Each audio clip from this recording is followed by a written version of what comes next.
समाचार अब तक, सत्य का साहस।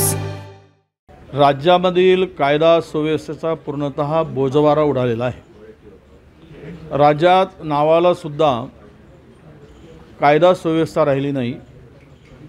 तीन पक्षाच्या या घोटाळेबाज आणि वसुली सरकारच्या नाकर्तेपणाचा हा परिपाक आहे। मुळात गेल्या महिना 2 महिन्यातील सगळ्या घटना बघता गुंडांचा मुक्त संचार आपल्या राज्यामध्ये होताना आपल्या सगळ्यांना दिसतो आहे। आणि घोसाळकरावरील झालेला हल्ला हा सत्ताधारी पक्षाच्या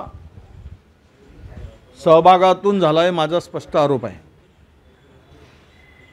तेथील काही नेते त्यांना वर्चस्व निर्माण करण्यासाठी या लोकप्रिय घोसाळकर नावाच्या नगरसेवकाचा खून करायला भाग पाडला असं म्हणायला हरकत नाही। ज्या गुंडांनी त्यांच्यावर गोळ्या झाडल्या तो पूर्णतः प्री प्लॅन्ड होता आणि पुरावा नष्ट करायसाठी कदाचित त्यांनी स्वतःवर गोळ्या झाडून घेतल्या असतील। हे एक फार मोठं यामागचं षडयंत्र आहे।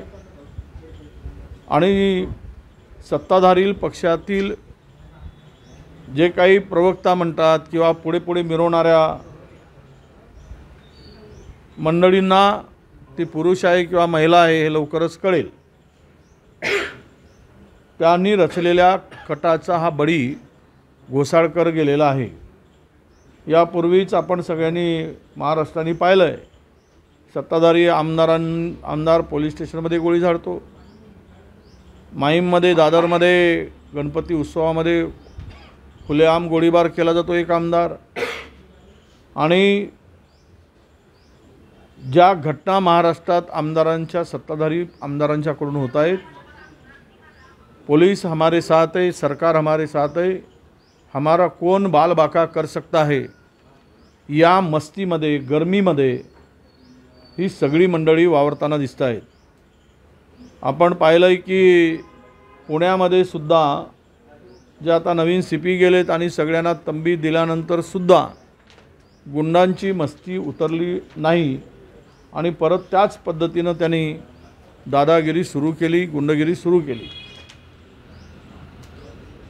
एकूणच राज्य आता बिहार आणि उत्तर प्रदेशापेक्षाही वाईट अवस्था दिवसेंदिवस राज्याची होत चाललेली आहे। याला हे सर्व सत्ताधारी कारणीभूत आहेत। आणि मला वाटतं की राज्य वाऱ्यावर सोडून हे सत्ता टिकवण्यासाठी आणि संपत्तीसाठी फक्त खुर्चीचा वापर करत आहेत। या पलीकडे यांच्या डोक्यात महाराष्ट्रातील 14 कोटी जनतेच्या रक्षणासाठी, त्यांच्या हितासाठी यांना काहीही देणं घेणं नाही।